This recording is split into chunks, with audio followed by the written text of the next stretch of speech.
Well, good afternoon. This is Daryl Gay of Arent Fox. I am delighted to be here today with my colleagues for, I hope, a very exciting, and I hope I know will be an exciting and interesting session.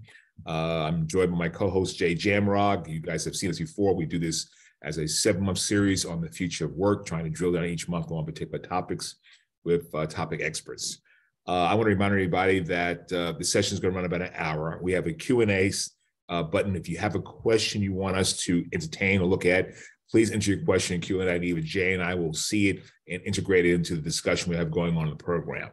Let me introduce, I'm going to introduce Jay Jamrog. Jay is the, what you call it, I'll actually let Jay introduce himself. He's what I was, and I've known Jay for 20 plus years, and he is one of the most dynamic guys I've ever had the pleasure of meeting.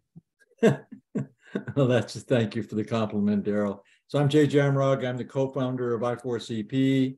I like to call myself a futurist. I'm a researcher. I've got about 45 years in the industry being a researcher in the HR space. That's Jay. I'd like to introduce one of our panelists. Daryl, you'll introduce Terry. Let me introduce John. John Conine, I've known for a number of years. He's currently serving as our Chief Learning and Talent Officer Board, the chair of our Chief Talent Officer Board at I4CP, which includes about almost 50, it's 48, I think, of some of the most innovative companies in the learning space and the talent space. And he facilitates about 10 conversations a year with this group, both in person and virtual. Some of the things on his past, and he has a long resume, so I'm only going to pick apart a couple things, is he served as Vice President of Learning and Development at Dell Computer Corporation. And during his tenure at Dell, he received an award for the World Class Innovator for Innovation Association from Fast Company, was named Corporate University of the Year by National Alliance of Business, one of the first winners of the Excellence Award presented by Corporate University Exchange and Financial Times. Training Magazine named Learning as a top 50 corporate, Dell as one of the top 50 corporations while he was in tenure. He's also served on the board as the chair of ASTD, which is stated ATD. It's changed its name from ASTD to ATD. It's probably the biggest society of training and development professionals in the world. He is sitting on other boards. He also, prior to other jobs, John was the founder and creator of the Motorola University and served as the director in corporate education services in that role. So he has been a pioneer in the learning space, especially e-learning and technology with learning. I think he's one of the smartest people in the learning space that I know. Well, it's my pleasure to introduce Terry McClure. Terry, like myself, is a labor employment lawyer by training. I've met Terry back. I guess, Terry, you were a young rookie lawyer at UPS. Yeah, don't date us. Yeah, don't date us. It was only 5 years ago. In that 5 years, Terry went on being a staff lawyer to being a general counsel of UPS for a while, and then took on the role of CHRO for UPS. She is now retired from this role and is serving on the board of directors of several companies, including a small company called JetBlue. And she is also someone I have a lot of respect for and always enjoy discussing these topics with. So welcome, Terry, to the program. So I'd like to start off the program by just presenting a couple of facts from some of our surveys that we've done in the recent years. One of the things we learned it was interesting that above recession, above supply chain, above inflation, above supply interaction or geopolitical instability and other factors, 71% of people said skill shortages pose the greatest potential for disruption to their business. If you go to the next slide, and there's a reason why. When you look at the survey results, 53% they said insufficient data about the current skills and capabilities of workforce. That's only about half said they had sufficient data. And surprisingly, 27% said LinkedIn knows more about their workforce than their organization does.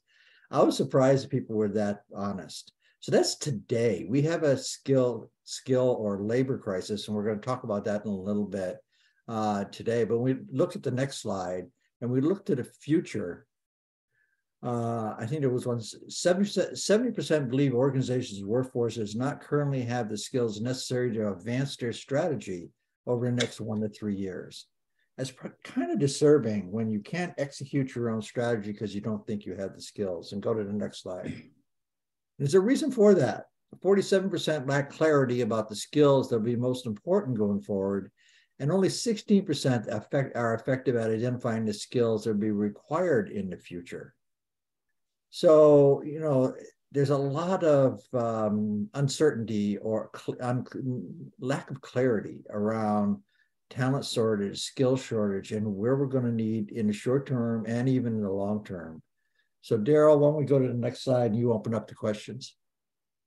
All right. So before you go to these questions, Jay, let's clarify something. You mentioned that we have a skills and labor crisis, and people listening to news hear the stories about the fact that companies are having trouble finding people.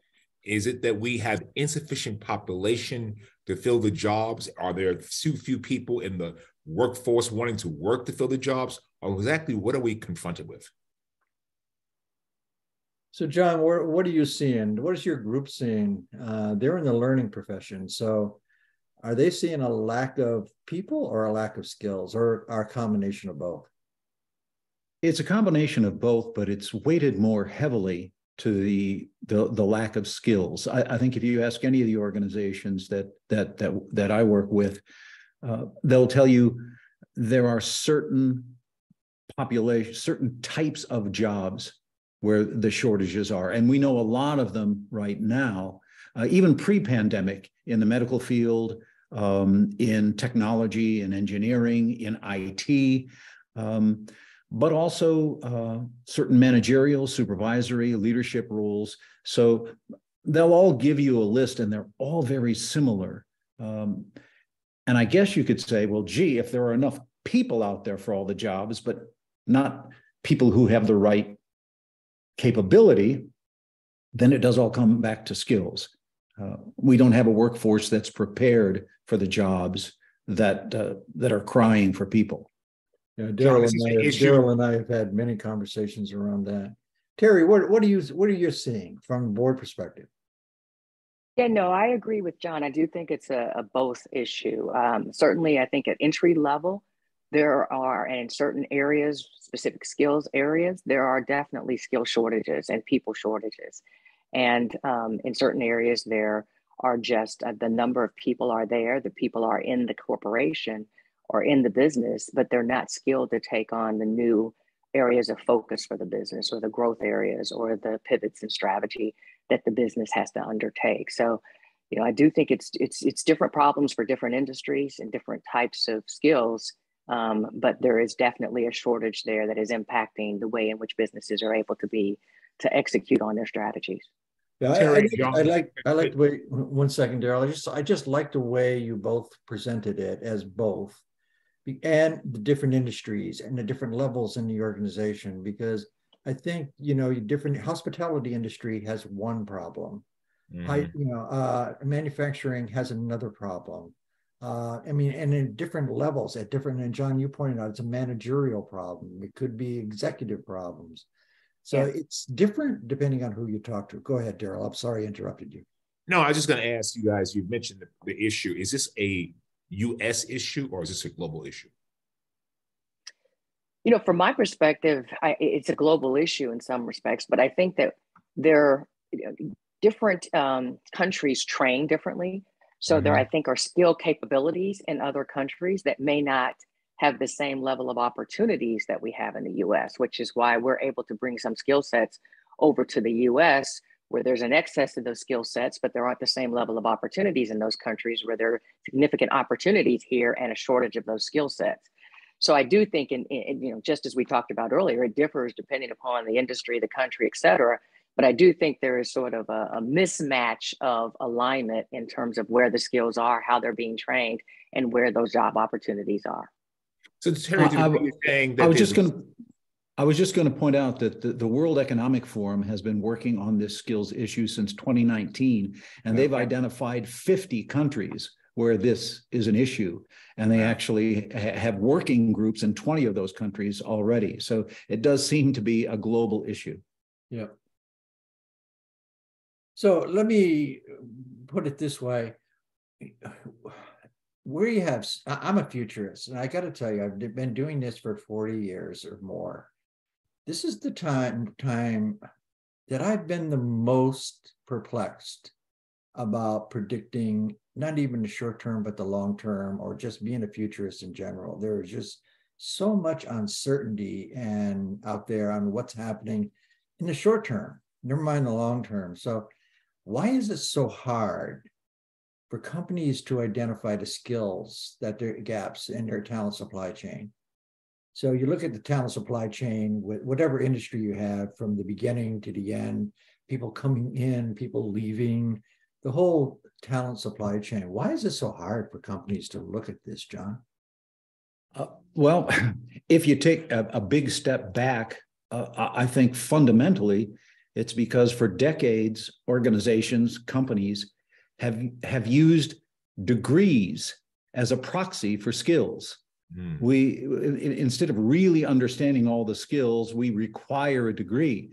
And, you look at around the turn of the century, when technology and digitization were making more and more jobs complex, companies reacted by requiring more and more degrees. SHRM says that the degree requirements for job postings went up exponentially at the turn of the century. Worldwide, the number of people enrolled trying to get college degrees more than doubled between 2000 and 2014. So I think a big part of the answer why it's so hard is we don't have any experience at it. We were using shorthand, and now that's fading away, and we're just starting to figure out how to do this. John, if you're suggesting that I'm sorry, Terry, go ahead. No, I was just going to say to follow up on what John is saying. I think on top of that, and sort of in the last 5 or 6 years, you've had such disruptive situations that have occurred. So companies have been focused on their strategy. They're looking at how they're going to grow, how they're going to shift in the marketplace, how they're going to be more digitized. But then you have these disruptions in the marketplace, whether it's COVID, the financial crisis, 2008, 2009 time period, these significant disruptions in the economy that then take the eye off of, the strategic growth and what do we need, or what are the skills that we need to fulfill the strategy that we keep having to put on the shelf in order to be responsive to sort of the upticks, the sort of unique circumstances that they've had to face in the last several years. So you haven't had the focus. So I agree, a few years back, there was this recognition of the need to upskill and to better identify skills that were going to be needed for the future and how to retrain. And then all of a sudden, our eyes came off of that issue to address these other upheavals in the economy. And now we're just now getting to the point where we can get back to focusing on, okay, we're pulling that strategic plan off the shelf. What are the skills that we're going to need now? And now it's changed because of all the changes in expectations and how we work and everything that's happened in the last 3 or 4 years in terms of how we're going to have access to talent going forward. Both good points. Daryl, you wanted to say? Following that, Terry, and then you and John.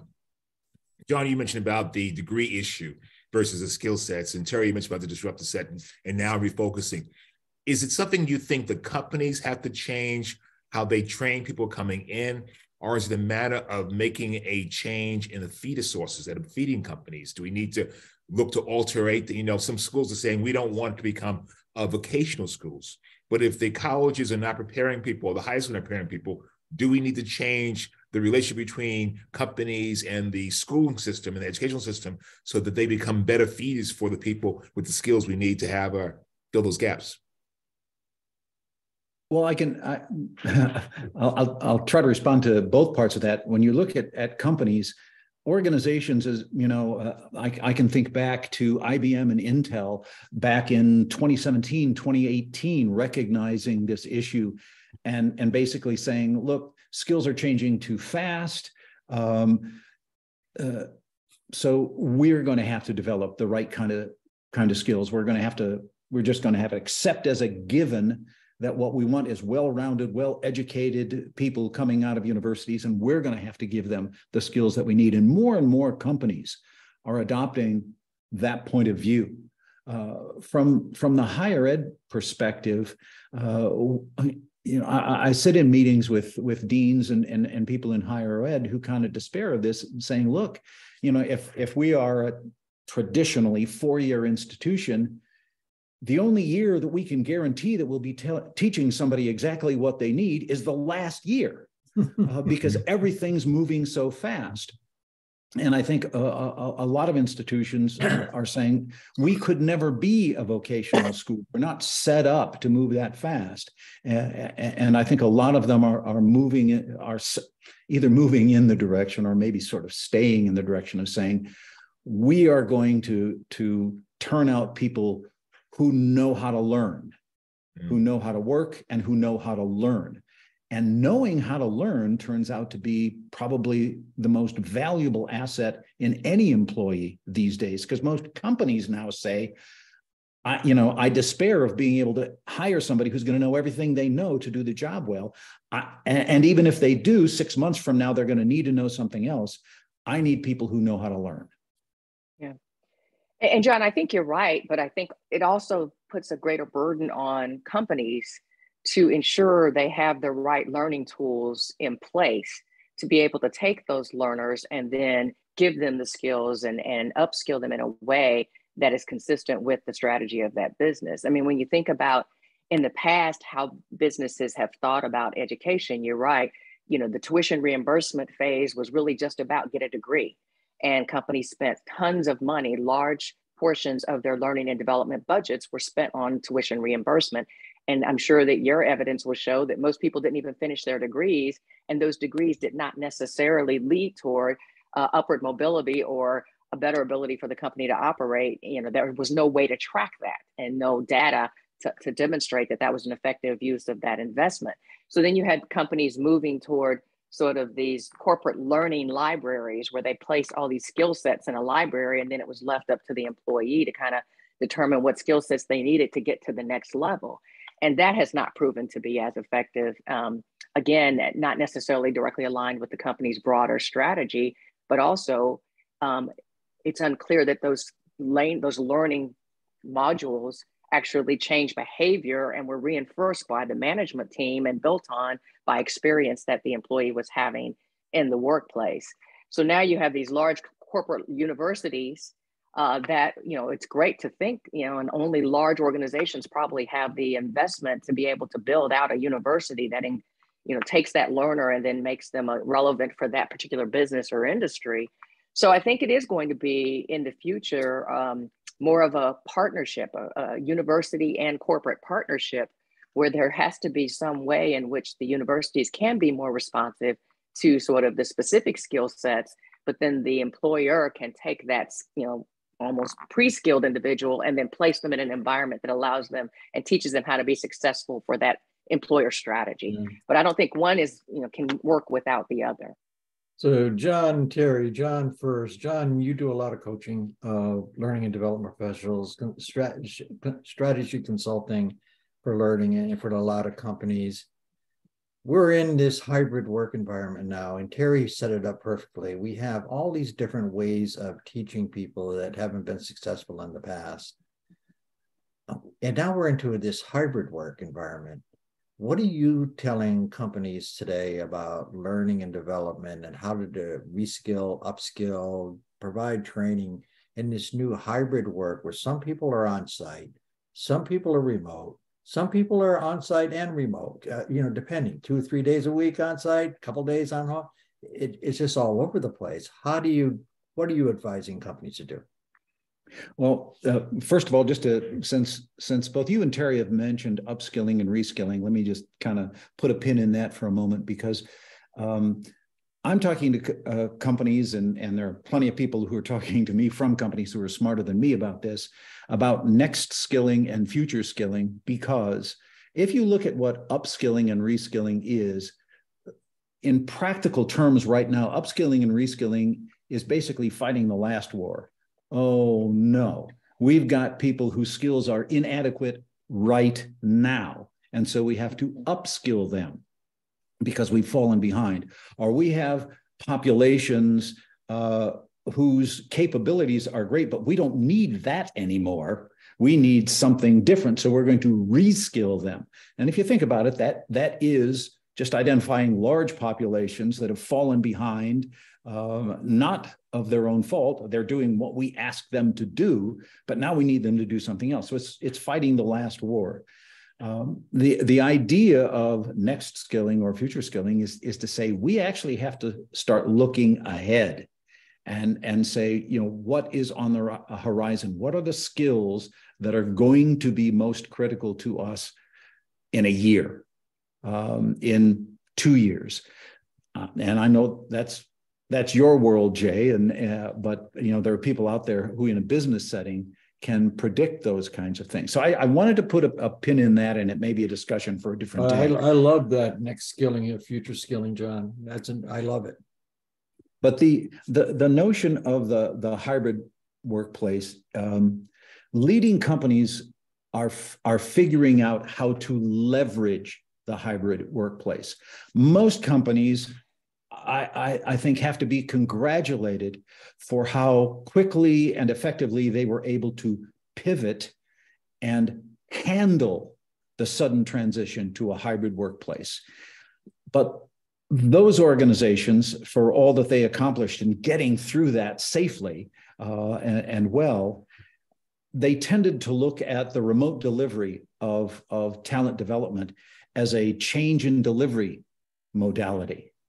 So they're not thinking about, well, what are the distinct advantages of the hybrid workplace? And there are many of them that have to do with many times when people are hybrid, that means somebody may be working 24 hours out of every day.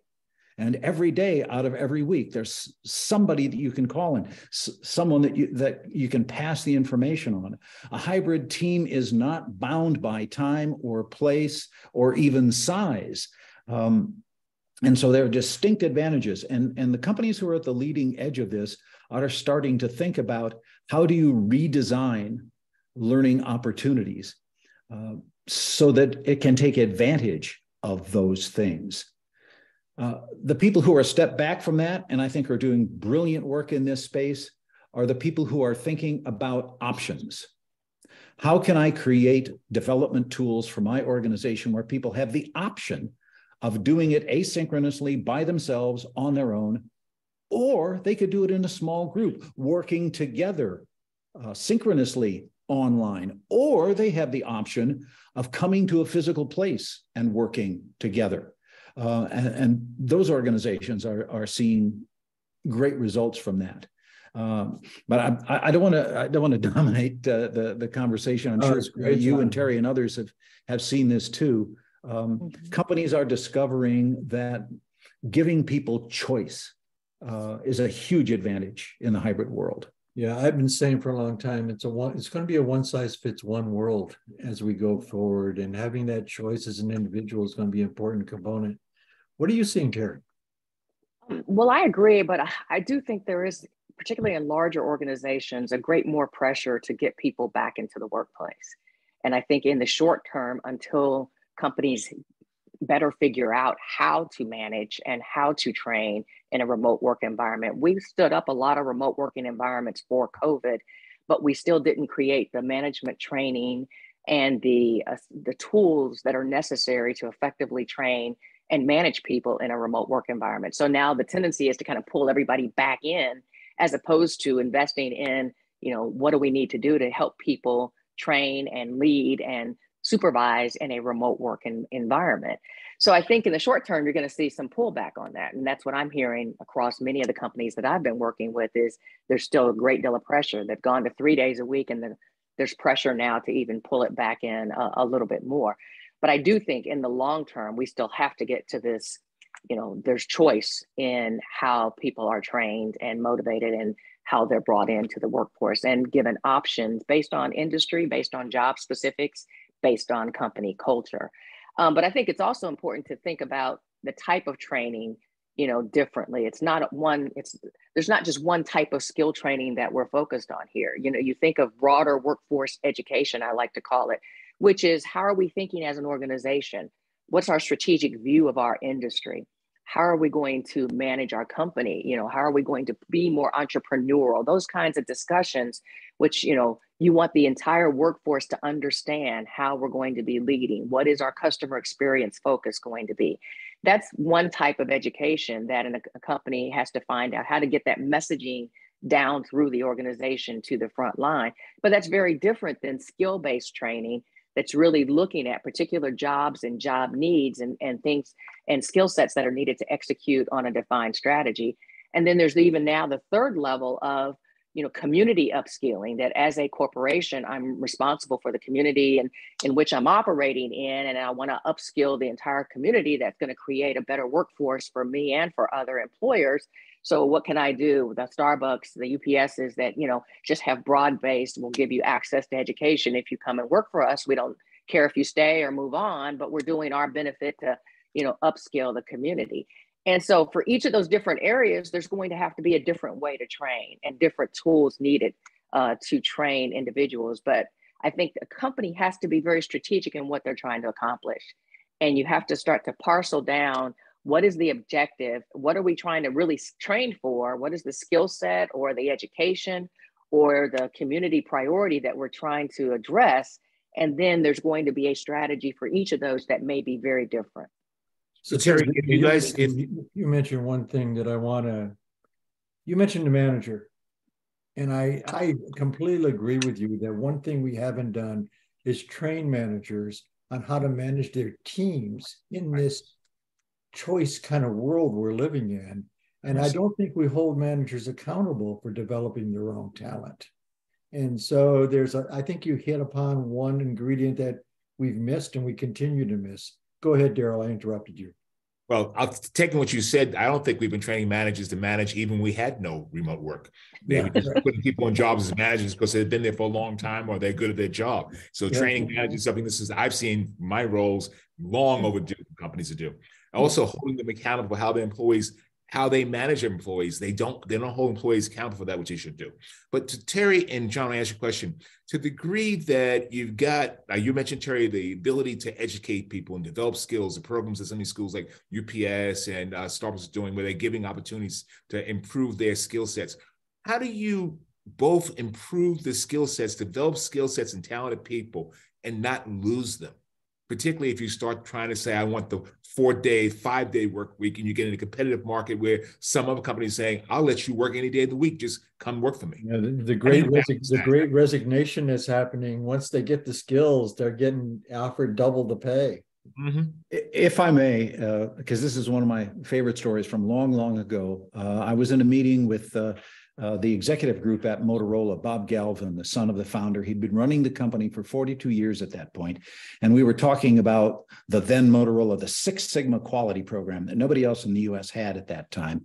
And we were having a discussion about whether or not to make this training available to everyone in the company around quality. And one of the executives said, well, what if we train them on all this and they leave? And Bob Galvin, who seldom spoke in this meeting, leaned forward and said, what if we don't train them and they stay? Very good point. Very good point. I love it. Yeah. That's always been my go-to answer to that question. Well, Daryl, I think the reality is that this, apart from training, companies don't have a choice now but to invest in culture building, purpose-driven, employee satisfaction and engagement. I think that a company that's not focused on those things is going to lose employees whether you train them or not. So it just really continues to heighten the importance of what are we doing to ensure that this is a place that employees want to work, and what opportunities are we providing? And the training is a component of that. But again, if the other pieces of it aren't there, then you're still going to lose that person. So it's not something that can be done in a vacuum. Yeah, Terry, you just again hit right to my heart. I'm going to have a blog published next week called A Purpose-Driven Culture. and how much it is to have a purpose-driven culture, that people want to work for a company that means more than just a paycheck. And they'll stay for a company if it's, if there's meaning and purpose in it, especially if it aligns with your personal meaning and purpose. So, yeah. By the way, Terry has brought up strategy, and the development strategy is a critical thing. I'll just mention my friends at EY have a boomerang talent development strategy. It is a deliberate strategy that says we're going to develop people, and at a certain point, they're going to leave because they're going to get opportunities that we can't offer them outside. Our strategy is to develop them in such a way that they're going to come back. Mm-hmm. Yeah, a lot of companies, that used to be a strategy to have an alumni association just for those people, to keep them informed of what's going on in the company, so they do have an incentive to come back to the company when they find out the grass isn't greener out there. Yeah, that's good. So brings us into one of the basic questions around strategy. Is it better to develop skills or buy skills? I don't know that there's a better. I don't know that there's a better. I think you have to do both. You really have to do both. Yeah. And, for me, I think the bigger issue is, the most important component of all this is having this be top-down driven. I can't stress enough the importance of this being a CEO strategic, education being part of the CEO's strategic, focus on the company, the education of the workforce, the skill development of the workforce.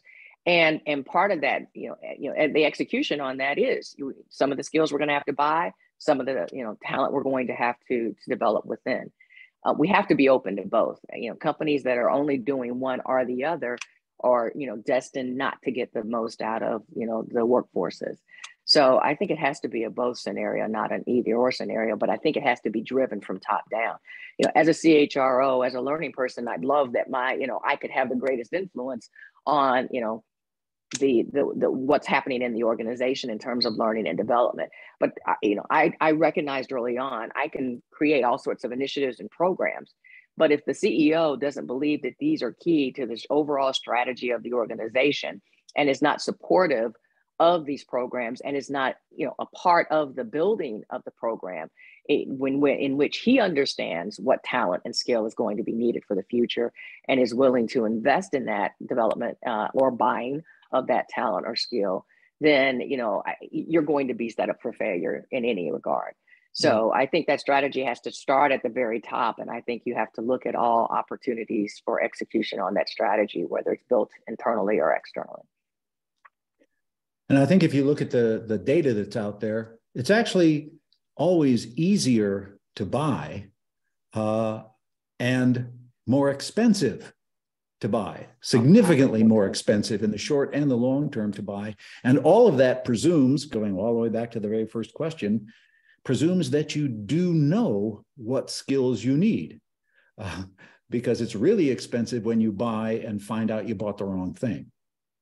Question for you guys. In retaining staff, do you find that the staff that you buy or the staff that you train have a tendency of staying long with the company? Well, I can tell you that the demographics, when SHRM has looked at that, and some others, is loyalty grows based on movement in the organization. Mm-hmm. So it's not that the person that you bought off the street is less loyal or less likely to stay over time. It's what happens to that person that you buy after a year and after 2 years. I'm working with a group of people right now who are trying to come up with some suggestions for the Securities and Exchange Commission about what ought to be measured from a human asset standpoint, human investment standpoint. And they said the same thing. You can't measure success in filling critical roles and then not go back a year later and say, but did they succeed and did they stay? And, then after 2 years. So in a funny way, my answer to that question is you have the most loyalty from the people who have been moved and or promoted within the company, whether you bought them originally or they've been with you for 20 years. I would agree with that. Yeah. There's a saying that I don't know who told me this, but I use it all the time, that if you invest in me, I'll invest in you. Yeah. So I think it's you have to buy the right talent to start off with, and then you have to develop them along the way, whether that's talent mobility, promotions, being a high potential. Today it's being on big projects, it's a different way. It's not really a different way, but it's a more practical way of looking at whether you're going to do it. What about, there's a lot of talk right now, John and Terry, and John, you've seen some of the results of our board survey on issues for 2023. And one of the things we're seeing is a lot of them are relooking at their employee value proposition and really looking deeply at that, and as a way to recruit, retain people, and really changing how they look at their employee value proposition. Is this something we need to retain skilled talent? I mean, how valuable is the employee value proposition? Is it only valuable to get them in, or is it important to keep them? And is this talent mobility, you don't hear about it in an employee value proposition. Should it be there? Two parts to the answer to that question from my perspective. The first is to remember that the employee value proposition is just a promise. Right. It's in some ways I compare it to singles bar talk. It's, how great things are going to be. The employee experience is obviously it tells you whether or not that promise has been fulfilled. And more companies now are looking at developing internal talent marketplaces, looking at internal mobility as a critical part of their employee experience, as more and more employees list that as a primary reason why they would consider leaving a company or why they're not engaged. For the 3 years leading up to the pandemic, and then now post-pandemic, because I always put a question mark around the pandemic years, that issue of why did you leave, the number one or number two answer was lack of opportunity for development. Right. So it absolutely has to be a part of the employee value proposition, but also the employee experience. Yeah. Yeah, John, and to kind of continue the dialogue around training, I think when training or skill set development is put in as part of that, value proposition and part of that engagement, that can certainly be a very positive for the employees. But what it can soon become a negative if an employee invests time and energy in training, in skill development, and then they're not provided with opportunities. And then that is where I see, and Daryl, we've seen that in terms of, that even leads over into lawsuits where people are told, you need this, experience, or you need this assignment, or you need this training in order to advance within the organization. The employee does what's necessary to do that, and then the ball changes again. The finish line changes again. It's like, oh, well, you need this and you need this. Yeah. But continuing to require additional skill sets or experiences or training or certifications, and then not allowing those to translate into additional opportunities, I think will be a encourager for people and a disadvantage to employees, and it creates a negative employee value, employee experience. Yeah, one of the things that I see, by the way, in terms of the employee value proposition, and I suspect that Terry is one of the forward-thinking CHROs who are already in this space, is that the CHROs are talking about transition and not just promotion. That if you create in your employee value proposition the expectation that you will be promoted, that's what it looks like to succeed in this company, is to be promoted. Then you're setting yourself up for some of this disappointment. But if you start to talk about, you're going to have lots of opportunities for transition, and it may be to another geography or to a whole nother department or to do a whole different thing. And you start helping people to understand that transition is a part of how they develop in the company. I think it makes a big difference. I assume that you're in that's where you're at, Terry. Yeah, no, absolutely. There was a book years ago called The Career Lattice, and it was about movement, Deloitte.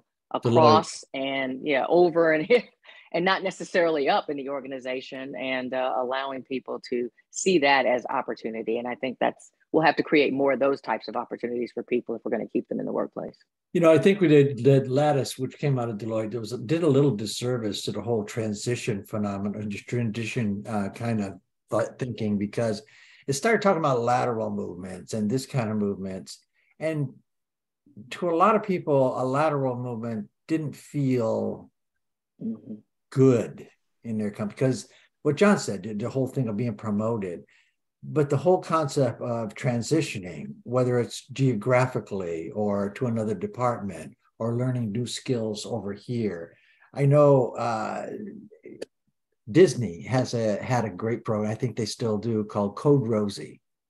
And what they needed was female coders. I mean, coders go to Silicon Valley, they don't go to Disney. But they wanted female coders. So they took their current thing of female coders and started a program where any female in the organization, I don't care what job you have, you can apply to become a coder. And it was an intensive 6-month program with 6 months of classroom learning and 3 months of classroom learning, 3 months of on-the-job learning. There was a big dropout list. So what they did is they insured people, guaranteed people that if you dropped out of the program, you could always go back to your other job. It was always going to be there for you. And so there was no risk involved in making that transition. But it was a big transition. It was very successful. And it is, I hope that they're still doing it, but the original one was very successful. But this whole concept of transitioning, not just lateral moves or things like this, but you're transitioning to grow, I think is, it's genius. It may be worth mentioning one other thing in this notion of employee value proposition, the promise that we make.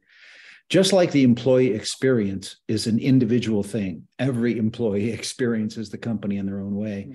We're moving in the direction where the employee value proposition is a very personal thing as well. Yeah. This whole notion of hyper personalization, that goes back to what we were talking about what managers have to be capable of and what leaders have to be capable of. It's one of the huge changes that we're going through in the world, but certainly inside of corporations today. Everything is personal.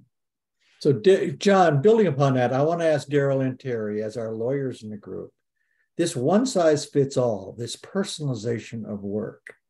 For years, lawyers have been telling companies one size fits all. So they keep you out of court. So everybody has equity issues. So everybody has equal playing field, et cetera. Now what we're talking about, whether it's the personalization of the work, the one size fits one kind of phenomena, and the manager being the key linchpin here. Legally, I think this opens up companies for a lot of a lot of potential lawsuits. What do you think? I think that to a certain degree that depends on how you implement it. I think you're right that companies have typically said, be consistent. And the easy way to be consistent is that one size, with unionized environments, there's a tendency of unions to walk in and say, we want everyone to be lockstep. We want everyone to be the same, treat the same, because it's easier for the manager. But I think, in my personal opinion, if you can possibly, as a manager, approach issues, even not being personalized, but treating the personalization situation where you can show that it's not based upon disparate analysis, which means you've got to do a little more work. I think you can make it work. What do you think, Terry? No, I agree. I think to me, it's a little bit unrealistic to think every employer is going to be able to be all things to all people. Mm-hmm. And the reality of it is, a company culture is going to have to determine the range of options that may be available in a particular environment. And the range of options may be different in different industries. And so I think as long as those range of options, there's some, consistency and accountability around how those range of options are provided to people, and you try to personalize it as much as possible, then I certainly think it can be done.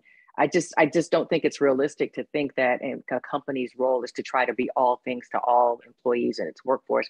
I think the employee is going to have to choose which culture or which company has the range of options that best aligns with his or her particular interest or preference. And, you know, I think it's still going to be very, very specific to what companies are able to perform given their particular environments and industries.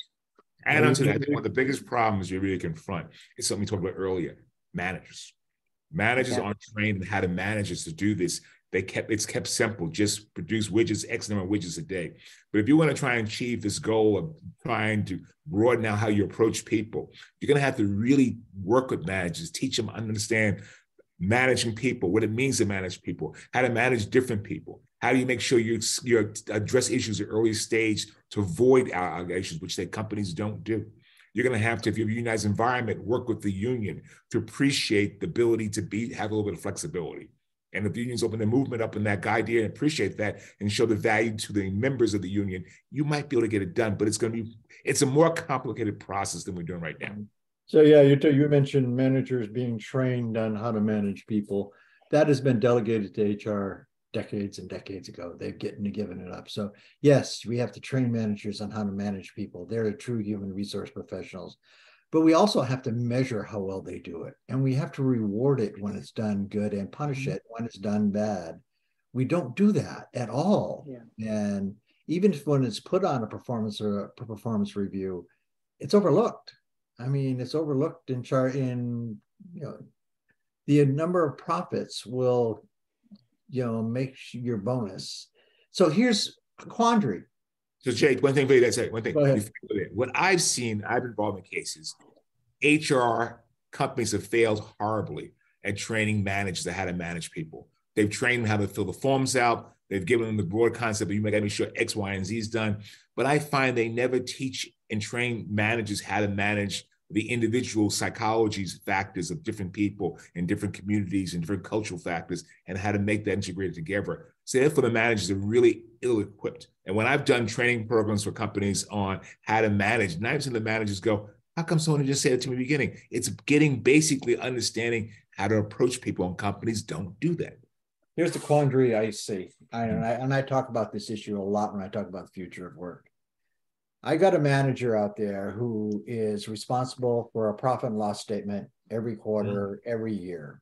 Mm-hmm. And that's what they're measured on. Now you're telling me, HR is telling that manager, we're also going to measure you on how well you develop talent. Mm-hmm. Okay. So say I lose $2 million for the company. I did not reach my goals, but I developed a hell out of my team. Do I still get a bonus? I lost $2 million for the company, but I'm a good developer of talent. Contrary, I made $2 million for the company, but I didn't develop my shit for my employees. They all left after a while. I mean, do you give that person a bonus? So that the whole compensation issue plays huge in corporate psyche today. I agree. John and Gary, could you comment on that a little bit? I mean, I'm just ranting here. Well, what I was going to say, Jay, is, in your overly generous introduction of me, you mentioned that I'm working with these group of leading companies. So keep in mind that, if you look at the standard distribution of companies, I'm up there on the high end working with the companies who are thinking and working on these issues. I understand that the vast majority of companies are not in that place, but the companies I work with really are addressing these issues and doing new things with management development and thinking in new ways. And some of it starts with the fact that they're no longer asking managers to do things that they themselves don't understand. Too often we ask managers to manage groups of people when we in the company at the executive level or in HR or anywhere else, we don't really even understand the work. How is that actually done? How long should it take to do that? We tell the manager, well, you work that out. And we come up with standards. But I would say the majority of the companies I work with are training their managers to walk and chew gum. They're training their managers and saying, yes, you have responsibility to the bottom line or to this level of production or to this kind of output, but it must be done in a way that also engages and retains and excites your employees.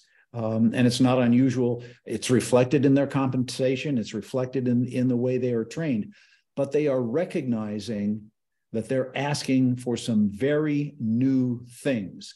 And they can't just say, okay, starting now, you have to be worried about these things and you have to be capable of these things. So there's progress being made. There are companies who are doing some marvelous things. Yeah, I listen in on a few of your meetings, and I just listen in because it's not, my board. My board's a CHRO board, but some phenomenal stuff going on in some of the companies you're dealing with in I4CP CLTO board. So kudos to what you guys are doing.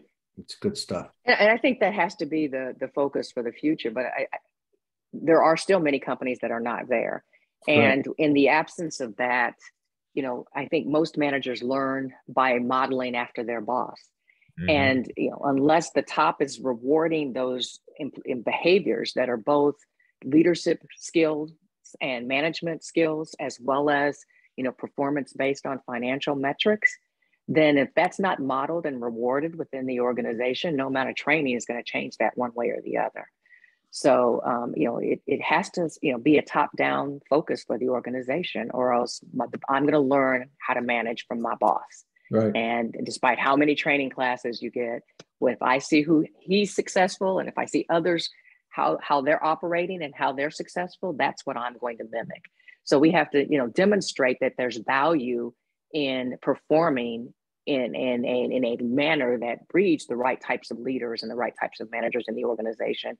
And that will breed those types of managers within the organization, even in the absence of training. Yeah, that comes back to your point. I4CP's sweet point. We have a book out called Culture Renovation. Jay, to your earlier comment about legal exposure, I have seen more companies have exposure for litigation, lawsuits, for suddenly looking up and saying, oh, we're being organized by the union. We don't understand what happened. 99% of the time, it's because first line management, second line management did not know what they were doing, did it incorrectly, cut corners, were so focused on just doing the profit margin, I got enough widgets, or how they treated people. That's the problem. It is such an important necessity for companies to really invest in training their managers, holding their managers accountable, even evaluating their managers on how they manage and how they evaluate their people is very important, and they don't do it. So this has been a tremendous good conversation. Let me ask one other question. And we wrote a paper on aligning purpose, culture, and brand, your EVP. I'm seeing more and more written, and more I'm talking to people, and our research is showing that purpose or meaning is becoming very important. So it falls into three buckets: the people, the planet, and profits. And people want to work for a company that has purpose, be respected, have dignity, have psychological and physical safety. They want the purpose driven to have something to do with the planet or the community or the country, or doing something beyond just a paycheck. And of course, purpose has to have profits, or you can't do the other two. I'm seeing that as becoming more and more important in attracting and retaining skilled people. I'm on my soapbox now, so I'm going to shut up. John and Terry, are you seeing this kind of concept of purpose beyond just making profit? Profit's, of course, part of purpose. So I think the data is clear that millennials and the younger generations, the generations beyond them that are now becoming a larger part of the workplace, do see that as a factor that they take into consideration, probably to a larger extent than older generations, in choosing a company to work for. The challenge now, though, is everyone is articulating messaging around those factors, but it's not necessarily sincere and a true part of the company culture in many organizations. So I think it's got to be beyond the marketing and what's on your website to really how are you operate, how are you communicating, how are you acting consistent with those sorts of initiatives deeper in the organization. And, I think it's left to be seen whether, those who are actually embracing those concepts as part of their overall culture, as part of their strategy as a business, in the long run can retain talent to a larger degree. I don't know if the data is there to be able to prove that out or not, but certainly that is the sentiment that is heard very strongly with the younger generations. And to reinforce your beating of the drum, it has to start at the top. Yes. Yeah. John, what do you Absolutely. think on this? Well, I can tell you in my experience, if I go back 10 years, maybe 15, 20% of the organizations I work with describe themselves as purpose-driven. Now that's probably 95%. And I would say in the overwhelming majority of the cases, it is genuine. It may be that the leadership who genuinely believes in it hasn't quite figured out, well, how do we make that real? How do we make that apparent in every decision we make and in everything we do? And so there's a lot of frothing and working in that space. But leading organizations have discovered the business value of being purpose-driven, even from an investor standpoint. So my experience is it's becoming incredibly important and will only be more so as we go forward. So question for you guys, Terry particularly, this hot new term ESG, and we're talking about this whole concept. How much does the new initiative ESG play down from the board to having companies, modify and change how they approach managing, training, and hiring and managing their people? I don't think, certainly the investors, stakeholders asking about the company's priorities, whether you call it ESG or as Jay talked about it, people, planet, profit, that plays a part in the dialogue that's taking place.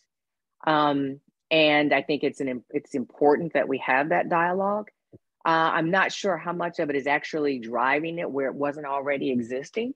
I think that companies want to be able to do those things, but they're not quite certain they want a regulatory body overseeing or asking them to disclose data related to how much they're doing in each of these areas. So I'm hoping that it won't create a backlash, in essence. I want the companies to be able to focus on these things as part of their strategy for growth, their investment in the community, their desire to, contribute more to society. That's great. But then when you start to put these regulatory pressures on top of it, you're going to get pushback because then you get risk around, okay, who's going to use all of these disclosures and these nice, promises that we make against us if we're not able to fulfill, these lofty goals. So it's a balance. It's great to raise the awareness of these issues and the importance of the discussion. But I'm afraid if there's over regulation in this area, it could result in a pushback in terms of companies' willingness to embrace these issues as part of what they do. And I can mention that McKinsey and Pew and a couple of others have looked at this issue and discovered things like 70 to 80% of the most sought after professions, the people in those professions will say, I won't work at a company that isn't devoted to ESG.